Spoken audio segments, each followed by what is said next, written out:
गणनायकाय गणदैवताय गणाध्यक्षाय धीमहि गुणशरीराय गुणवन्दिताय गुणेशानाय धीमहि गुणाधीताय गुणाधीशाय गुणप्रविष्टाय धीमहि एकदन्ताय वक्रतुण्डाय गौरीतनयाय धीमहि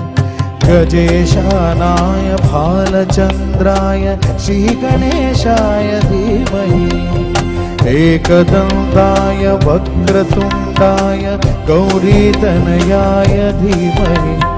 गजेशानाय भालचन्द्राय श्रीगणेशाय धीमहि